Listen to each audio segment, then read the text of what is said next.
The version of me that would have walked away, she left with a cardboard box. What remained sat down in the wrong chair, in the wrong room, next to the wrong man, and didn't even have the energy to notice. That's the thing nobody tells you about losing everything in a single afternoon. You stop being afraid of anything else. He looked at me the way a very still thing looks at something that has wandered too close, not moving, not threatening, just waiting to see what I would do next. I asked if the seat was taken. He said yes. I sat down anyway. If you've ever been so worn down that caution just stopped working, you already know where this is going. Stay with me. And if stories like this are what you come here for, subscribe. There are more. You shouldn't have to find them by accident. I left the box on McDowell Street. 2 blocks back, maybe 3. I'd been carrying it with both arms pressed against my ribs the way you carry something you're pretending isn't heavy, and then the rain came down properly. Not drizzle, not a warning, but the full July version, warm and total, and I watched the cardboard go dark at the corners and I thought, I am not doing this. I set it down on the sidewalk and kept walking. 11 years in that box. The framed photo from the Baltimore conference. A coffee mug with a chip in the handle I'd kept meaning to throw away. My name on a printed org chart, laminated because someone had thought that was a gift. All of it softening now in the gutter on McDowell, and the interesting thing, the thing I kept turning over as I walked, was that I didn't go back for it. Fayetteville Street at 9 on a Tuesday night smells like rain on old concrete and something underneath that, something the city doesn't advertise. Warm asphalt, a decade of cigarettes ground into the pavement, the particular exhaust of restaurants that have been open since before I moved here. I know this street. I have walked it for 11 years in better shoes than the ones currently soaked through and squeaking against the sidewalk. My phone said 4%. I didn't call anyone. I noticed obsidian the way you notice a word you've read 100 times and never looked up, suddenly aware that you don't actually know what it means. The sign above the door was small. Brushed brass, backlit. The windows were dark glass that showed you nothing of the inside, which I had always taken as a message. Not for you. I'd walked past it on lunch breaks, on late nights leaving the office, once on a Sunday morning when I had no reason to be on Fayetteville at all, and was pretending I did. I'd never gone in. The door was open. Not the way a door is open when someone has propped it for ventilation. Open like an answer. I went in because my jacket was making a sound when I moved and my legs had made a private decision to stop cooperating, and because the alternative was standing on a Raleigh sidewalk in the rain with nowhere to be and no one expecting me, and I was not ready to be fully alone with that yet. The inside took a moment.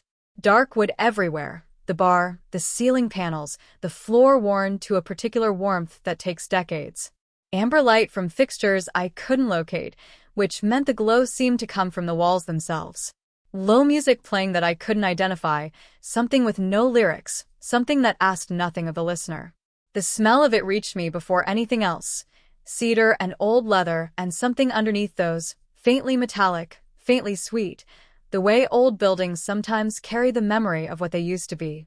Every table was full. Not busy full, the kind of full where people are leaning toward each other and laughing, and the noise is a warm texture. This was still full. Occupied. Every seat taken by people who were present in body and somehow pointed inward, voices low, eyes mostly down. A woman near the bar was turning her glass in slow circles without drinking from it. 2 men at a table by the window had stopped mid-conversation and were looking at their hands. I stood dripping on the entrance mat and looked for a seat. The room had a back left corner. I registered it the way you register a bruise when you're already in pain peripherally as one more thing. A table set slightly apart from the others. Generous space around it that no one had colonized despite the room being at capacity. A single candle burning on the surface, wax pooled low, the flame moving without a draft. 1 empty chair. I moved toward it. I want to be precise about this. I did not think. Not about why that section of the room was underpopulated. Not about the fact that no one turned to look at me as I approached, but several people near that corner went very quiet in a way that was distinct from the quiet they were already keeping. Not about the man already seated there, who I caught in my peripheral vision as a dark shape, a stillness, a suit that had no business existing in the same city as my soaked leather jacket. I pulled out the chair. Is this seat taken? He looked at me. That is all I can tell you about that first moment. He looked at me, and the candle flame between us did not move, and the music kept playing, and somewhere behind me a glass was set down on a table with the careful precision of someone who had decided not to make a sound. Yes. His voice was low, unhurried. The single syllable landed like a door closing in a large room. Sit down. I sat down. My jacket dripped onto the floor. My hair was plastered to the back of my neck. I was 41 years old and unemployed as of 3 hours ago, and sitting in a chair I'd just been told was taken, across from a man whose face I still hadn't looked at directly. I raised my hand toward a passing server, without turning my head. "Whatever's open," I said. "Anything." She brought it without a word. I wrapped both hands around the glass. "I'll leave as soon as I'm warm," I told myself. It was not a lie exactly. It was just something I said to get through the next few minutes, the way you count ceiling tiles or study the grain of a wooden table when you are trying not to feel the full size of a thing. The man across from me said nothing. Neither did I. The rain kept coming down outside, audible against the dark windows, and the lounge held its particular silence around us like it had been built for exactly this, for a woman who had nothing left to perform and a man who had been waiting, without knowing he was waiting, for exactly that. The drink was whiskey. I hadn't specified, and they brought whiskey, which meant either the server had made a judgment call, or something about the way I'd said anything had communicated exactly where I was. I took a sip. It was good whiskey, the kind that doesn't announce itself, just settles. I did not look at him directly. This is a skill I developed in boardrooms. You learn more about a person by watching them in your peripheral vision than you ever do by staring. Staring makes people perform. The peripheral catches the in-between. So I took inventory. The suit was ivory. Not white, not cream, but the particular off-white of something made for one person and fitted to them once and never altered. The jacket sat across his shoulders without a crease, which was either extraordinary tailoring or something about the way he occupied space, like fabric simply arranged itself around him and stayed there. No tie. The collar open by one button. His hands on the table still. Not the stillness of someone waiting, the stillness of something that has stopped needing to wait. Silver hair, worn back. Not old man silver. The other kind. The kind that reads as a choice the face endorses. The candle between us had burned another quarter-inch since I sat down. The wax pooled at a tilt, running toward me. I noticed this and said nothing about it. The couple at the nearest table had not looked at our corner once. I'd been watching. The woman had glanced up twice, in the direction of the bar, in the direction of the door, but never here. Not avoidance exactly. More like the instinctive rerouting of the eye away from a light source that is too direct. He spoke. "You've been counting the exits." Not a question. For words, low and unhurried, and the couple at the nearest table both became very interested in their drinks. "Force of habit," I said. "New spaces." "There are 3, he said. "Front door, kitchen corridor, fire exit behind the bar. The kitchen corridor locks from the inside after 10. I looked at him then. Properly. His eyes were the color of deep water in low light. Not blue exactly, more the idea of blue, what blue becomes when it has existed long enough to stop trying. He was looking at me with an attention so complete and so still that my first instinct was to check whether I'd said something without realizing it. I hadn't. He was simply watching. Not the way men watch women in bars, measuring or wanting or performing interest. This was different. This was the quality of attention you feel from someone who is reading something they have already decided is worth finishing. I had been examined before. By the kind of executives who ask a question and spend your entire answer deciding whether you're the kind of person who can be dismissed. By the kind of men who watch for the flinch, who make a comment designed to destabilize and then clock whether you recover. I knew the texture of being tested. This wasn't that. He wasn't waiting to see what I would do. He already knew. He was reading something written before I walked through the door, and the reading was, I don't have a better word for it, thorough. My hands were warm now. The whiskey had done its work. I should have been making a calculation about ride shares and whether my phone had enough charge to call one. I kept sitting. "What did you lose today?" he said. "Not what happened. Not are you all right or rough night, the standard social reach. What did you lose?" The specificity of it stopped me in a way I wasn't prepared for. I opened my mouth to give him something safe. The job, the title, the line I'd been rehearsing for whoever I would eventually have to tell. They restructured. Yes, after 11 years. No, no warning. The version that frames it as something that happened to a professional, not to a person. Proof, I said. The word arrived before I'd authorized it. I looked down at my glass. The amber of the whiskey and the amber of the light in this room were almost identical, and for a moment the glass seemed to disappear into its own reflection on the table. Proof of what? I did not say out loud. I didn't need to finish it. I could feel the shape of it. 11 years of being the most competent person in any room I entered, of keeping every commitment, of building a record so clean and consistent that there would be no question, ever, of whether I was worth the space I occupied. Proof that the years I'd given were not given foolishly. Proof that I stopped there. Some sentences don't need their endings. He said nothing. This is the part one keep returning to. Another person, any other person, would have filled that silence. Would have offered something. That makes sense, or I understand, or the well-meaning you're better off. He let it sit there, whole and unqualified, and the letting it sit was not indifference. It was the rarest thing anyone had done for me in years. He heard it. He didn't try to fix it. The candle flame moved, one small lean to the left, and then straightened. I turned the glass slowly between my palms. Outside, the rain was still coming down, muffled through the dark glass windows, and Fayetteville Street would be empty now, the gutter carrying everything downhill, and 2 blocks away whatever remained of the cardboard box was gone or going. I'm telling a stranger things I haven't told people I've known for years, I thought, because he won't remember me tomorrow. Because none of this counts. I believed that completely. I also kept talking. 11 years is a long time to spend being careful, I said. More to the table than to him. You start to think careful is the same as safe. That if you do everything correctly, the outcome will reflect that. I paused. It doesn't. No, he said. It doesn't. 2 words. Dry. Without the inflation of sympathy. He said it the way someone confirms a fact they have verified personally over a long time in more than one life, and I felt the weight of it without understanding where the weight came from. The music shifted to something slower. No one at the bar was looking at us. The woman with the untouched drink had left, I realized. I hadn't seen her go. I picked up my glass and finished what was in it. I don't usually talk like this, I said. He looked at me with that still, deep attention. I know, he said. The strange thing about crossing a line you didn't know was there is that you only recognize it looking backward. I had told a stranger the most accurate thing I'd said about myself in years. I had not cried. I had not qualified it or walked it back or followed it with a joke to let us both off the hook. I had just let it sit there, proof, like setting something down on a table and stepping back from it. My jacket had stopped dripping.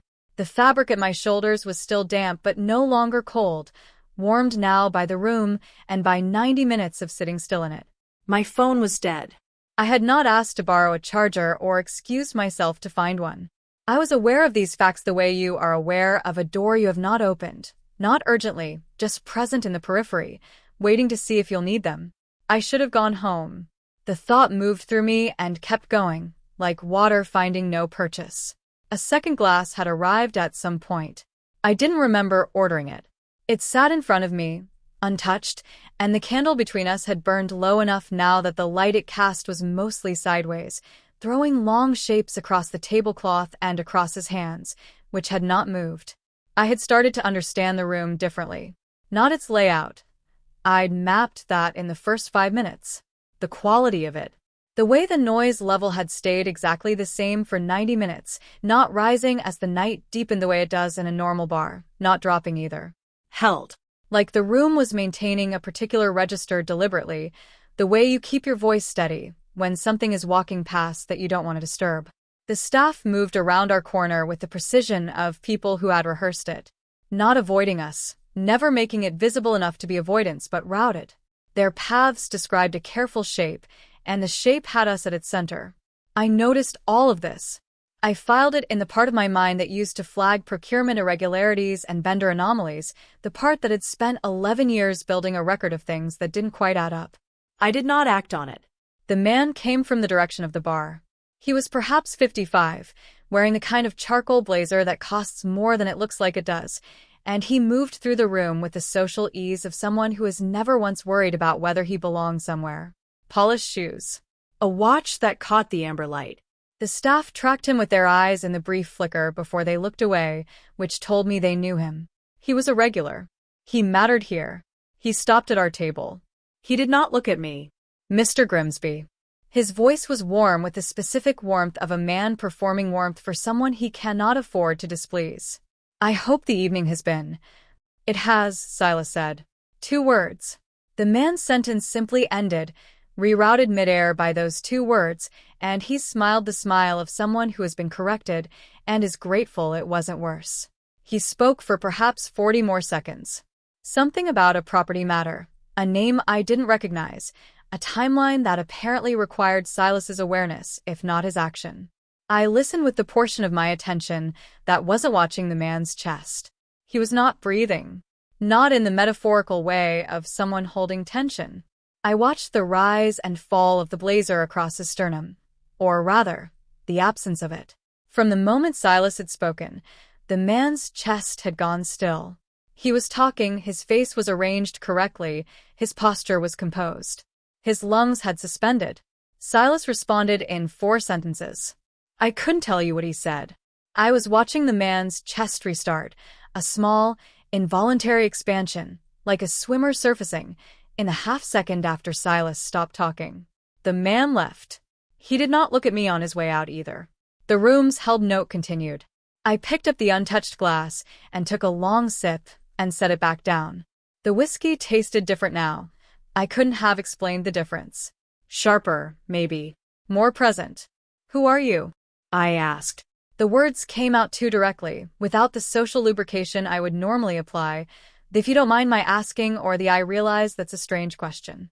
11 years of professional softening, gone with the cardboard box, apparently. You're asking the wrong question, Silas said. I looked at him. What's the right one? He held my gaze for a moment, that complete, reading attention, and the candle between us guttered once and recovered. Why did you stay? The question landed differently than I expected. Not as a challenge. Not as the conversational gambit of a man trying to make a woman feel she is already committed to something. As a genuine inquiry. An open one. The kind of question that assumes you have an answer and is prepared to wait as long as it takes for you to find it. I had nothing. Not I don't know, I have said that plenty, it has its own texture, a kind of honest shrug. This was different. This was the question going in and finding no floor beneath it, just depth and the particular quiet of a place where I had not been in a long time. Stay. He had said it in the first 30 seconds, sit down, and I had kept on staying through 2 glasses and a dead phone and 90 minutes of a room that moved around us like water around 2 stones. I had no architecture for why. The usual explanations. I was tired. I was in shock. I had nowhere to be. All true, and none of them sufficient. I'm a grown woman, I told myself. I have sat across from men who wanted things from me my entire career. I know the difference between interest and extraction. I am not afraid of a man in a well-made suit in a public place. My right hand, under the table, was pressed flat against my thigh with all 4 fingers stiff. I don't know, I said. The first dishonest thing I'd said all night. He didn't call it out. He just looked at me with those deep, still eyes, and the look said he had noticed and was choosing to leave it where it was, which was somehow more unsettling than if he'd pressed. Raleigh keeps its old things quiet, I thought. The buildings on this street are newer than they look, but underneath them, the ground remembers. Women in this city have sat in rooms like this one before me. Some of them left. Some of them didn't. I had never thought to look for them. Tonight, for the first time, I wondered if they would know me. I stood up. Not dramatically. No pushchair, no announcement. I simply reached the point where staying felt like a choice I'd have to own, and I wasn't ready to own it, so I stood. Picked up my bag from the floor. The strap was still damp. The corner of Wilmington and Davie, Silas said. I stopped. There's a rideshare pickup zone. It runs late. He said it the way someone reads a street sign aloud, not directing, just stating. like the information had always been in the room and he was simply identifying it. I stood there with my bag strap in my hand and the exit 3 steps behind me. He wasn't looking at me. He was looking at the table, at the low-burned candle, with the expression of a man who has said what he wanted to say and has no further investment in the outcome. And that, the absolute absence of pressure in it, is the thing that sat me back down. Not persuasion. The lack of it. I put my bag on the floor. I pulled the chair back in. The couple at the next table had left at some point. The table was clean and empty, glasses collected without a sound. "Tell me about the city," he said. "Raleigh. The version you lived in. The 11-year version." Something in the framing of that, the version you lived in, like there were other versions running parallel, like cities contain multiples of themselves, and he was interested specifically in mine. I talked. I don't fully understand why, even now. Partly the whiskey, partly the dead phone, partly the accumulated pressure of a day that had stripped every professional reflex I owned and left me with just the unrehearsed version of myself sitting in a chair at. I didn't know what time. I'd lost track of time, which hadn't happened to me in years. I told him about the first morning I'd driven into downtown Raleigh with a moving truck and a job offer, and the particular arrogance of someone who has just decided they're beginning their real life. The way Fayetteville Street looked to me then, wide and open and full of whatever I was going to make happen. I told him about the office on the 14th floor and the window that faced southeast, and how for the first 2 years I used to stop at it every morning before anyone else arrived, just to look at the city while it was still quiet. How I stopped doing that and couldn't tell him the exact year it stopped, only that one day I noticed I hadn't done it in a long time. He listened. That is an inadequate word for what he did. Listening implies attention, and he had that, but it was the quality beneath the attention that I kept noticing. He was not waiting for his turn. He was not building a response or filing what I said into categories. He was simply taking it in, receiving it without processing it through any visible apparatus of judgment or sympathy or advice. I have not felt archaeologically important to another person in a very long time. I had an idea, I said, of what the outside of my life would look like. From a distance. The way you imagine how a building looks from across the street while you're inside it. I paused. I never actually crossed the street to check. He was quiet for a moment. Then, "What did you imagine?" "Something worth the view," I said. "Something you could point to." The stillness between us after that was different from the other silences. Those had been weighted, provisional, full of things approaching. This one was open. A space where something had been set down and not yet picked back up. I became aware, in that quiet, that the music had changed. Not stopped, changed. Something slower, with more space between the notes. And the room behind me was, I turned, empty. Every table bare. Chairs tucked in. The bar dark behind its counter, glasses inverted on their rack, bottles standing at attention in a line. The staff were gone. The door was closed. The orange warmth of the streetlights on Fayetteville pressed through the dark windows and long, rain-blurred columns, and the music played to no one but us, and the candle between us, somehow still burning, though it had been low an hour ago, threw its sideways light across the table. I did not hear anyone leave. Silas had moved. He was standing now. I hadn't registered him standing, beside the table rather than across from it, close enough that I could see the particular texture of the ivory jacket in the candlelight, the slight variation in the weave. I looked up at him. I should be afraid right now. The thought was clear and specific, and arrived with no urgency attached to it whatsoever. Which was information. I have been afraid before. Properly afraid, the kind that does something to the back of your throat and makes your hands stupid. And this was not that. This was the thought of fear, without the body of it. Like reading the word cold, without feeling the temperature. The not being afraid was the thing I should have been afraid of.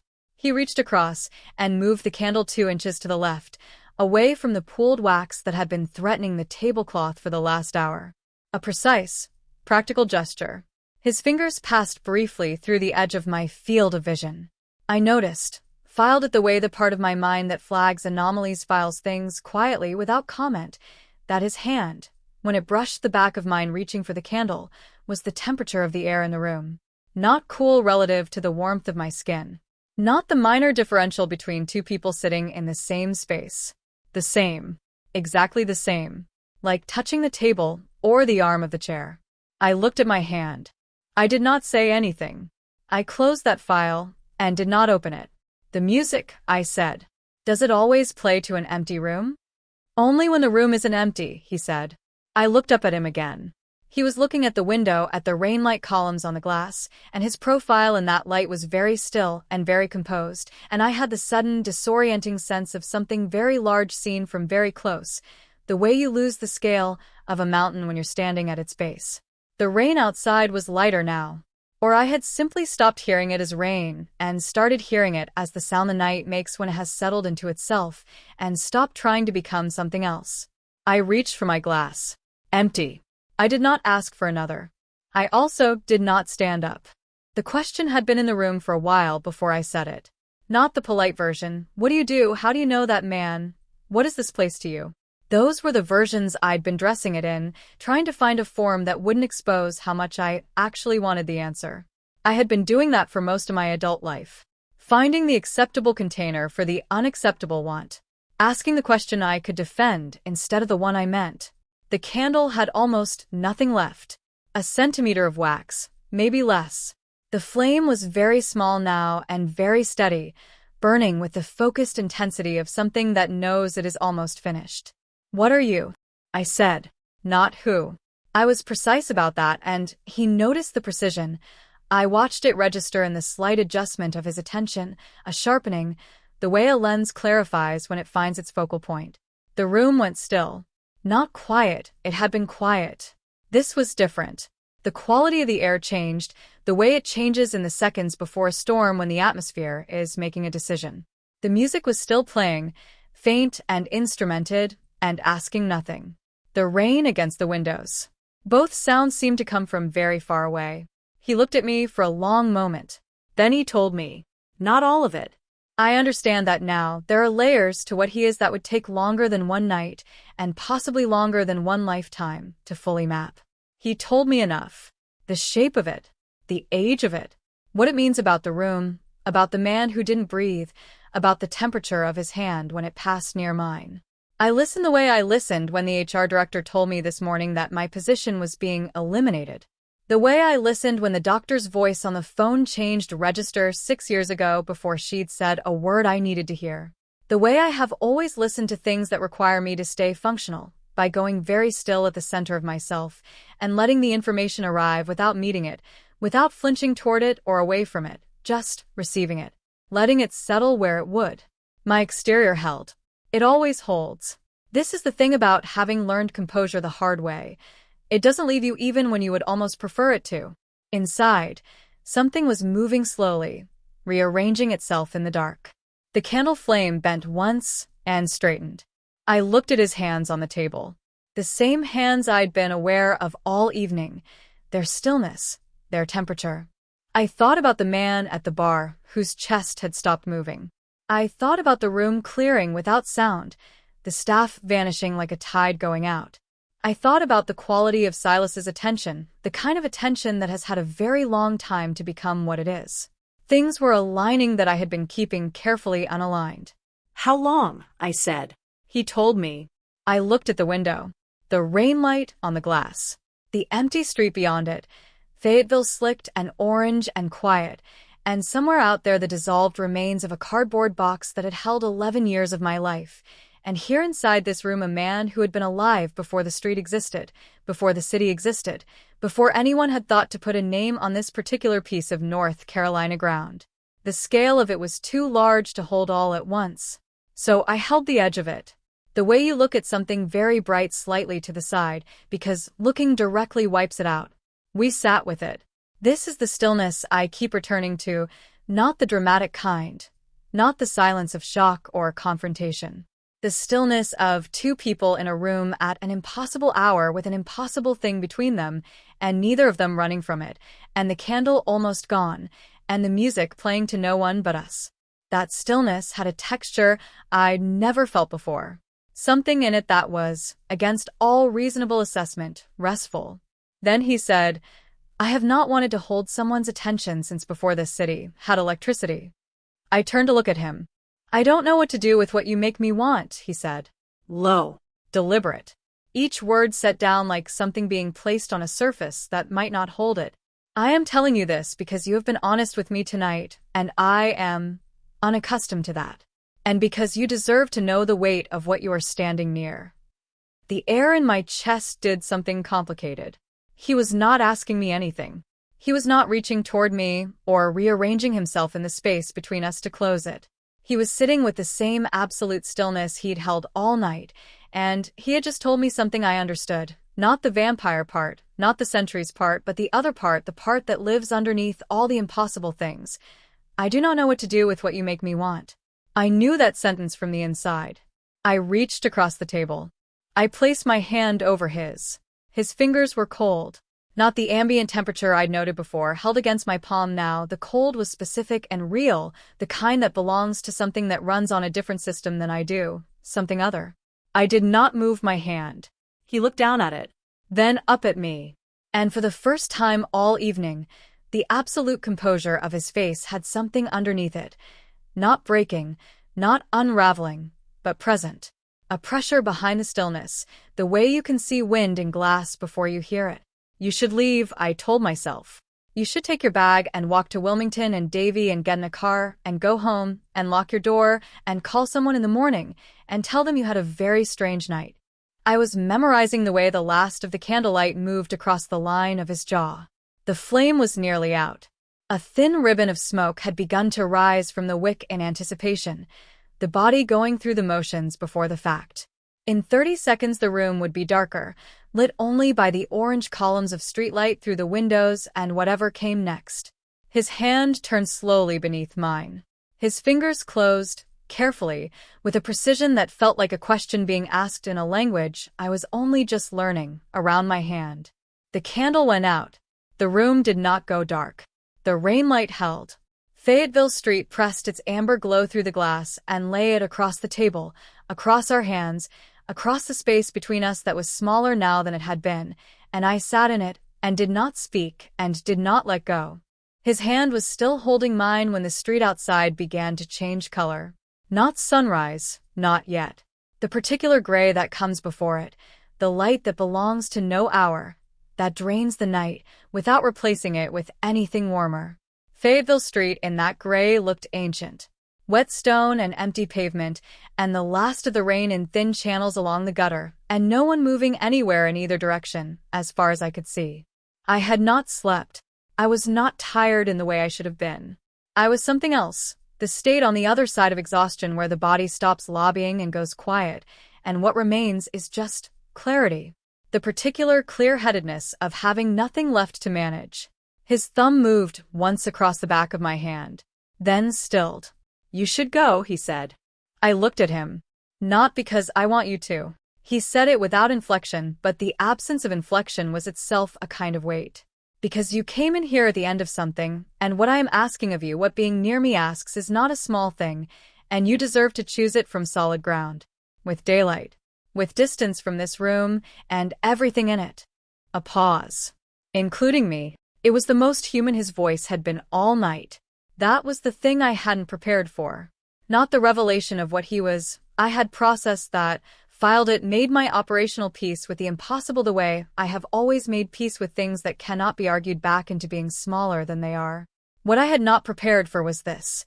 A being who had existed since before anyone alive could remember, telling me quietly that I deserved a choice made freely, and meaning it in the way you can only mean something when you have watched enough time pass to understand what it costs.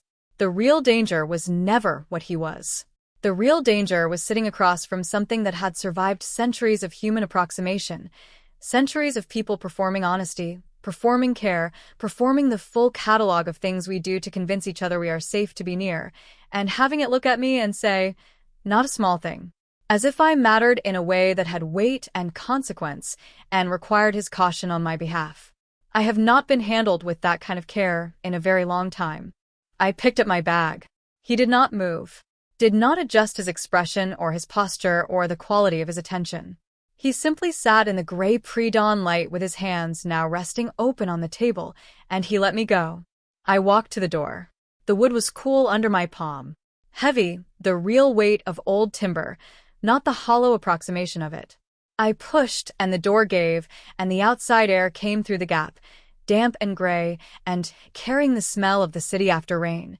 Concrete releasing its heat, the faint green of somewhere there are still trees, the particular exhaust of a morning that has not started yet, but is about to. I stood in the gap. The street was empty. To my left, Fayetteville ran north toward the buildings I had worked in for 11 years, the 14th floor and the southeast window I'd stopped standing at. Somewhere several blocks east and south on McDowell, there had been a cardboard box. There was not one anymore. I knew that without looking. The rain had seen to it. Everything in it. The conference photo, the chipped mug, the laminated org chart with my name in a box connected to other boxes, the whole paper architecture of proof I had been constructing since I was young enough to believe that a thorough enough record would protect her, would protect me from being discarded. Gone. Dissolved. Running in the gutter with the rest of the night's water. I stood with my hand on the door and the cool air on my face, and I waited for the relief that should have come with that thought. The exhale. The chapter-ending clarity of, it's over, something new now. It didn't come. What came instead was simpler and stranger and harder to argue with. The memory of the word I'd used, proof, and the particular silence Silas had left around it, the silence of someone who heard what I actually meant and did not try to fix it or reframe it or tell me I was worth more than that. He just let it be the true thing it was. I had spent 41 years building a case for my own existence. The case was in a gutter on McDowell Street. And I was still here, still standing. The ground had not gone out from under me. The absence of the box, the absence of the job, the absence of 11 years of careful accumulation, none of it had made me smaller. I was the same size I had always been. I had just never stood still long enough to feel it. The door was solid under my hand. I thought about what it would look like, the practical version. Walking to Wilmington and Davie, calling a car on someone else's phone, or waiting until the first coffee shop opened. Going home to an apartment that would feel like a held breath, spending the day making lists of what came next. All reasonable. All correct. The version of me that left this doorway would do those things well. She would also be performing again by noon. I turned around. He was exactly where I'd left him. The gray light from the window lay across the table, across his hands, across the fine architecture of his face, and he was watching me with that complete, reading attention, but underneath it now, visible the way the pressure had been visible behind his stillness in the last moments of last night, was something that had no composure in it. Just waiting. The pure, exposed fact of wanting something and making no move to take it. I walked back to the table. I sat down. The word came out quietly, without drama. The way you say something you have already decided, something that stopped being a question a while ago, and is only now catching up to the form of an answer. I think I'd like to stay. He looked at me. Something in his face, not softening, the wrong word, opened. The way a room opens when a window is raised after a long winter, the specific quality of air moving into a space that has been closed. Stay. He had said it to me in the first minutes, and I had obeyed without choosing, and then I had kept obeying without examining, and now I was saying it back to him, and it was mine, wholly mine, chosen with full information and both eyes open, and the absolute knowledge of what it cost. It was the first thing I had chosen in years that required no proof. Something changes in a woman when she finally stops building evidence that she deserves to exist. When she just chooses. If this story found you, if you felt something crack open somewhere in your chest while you were listening, there are others here. Women who understand this particular feeling. This is where they come. Subscribe so you don't lose your way back.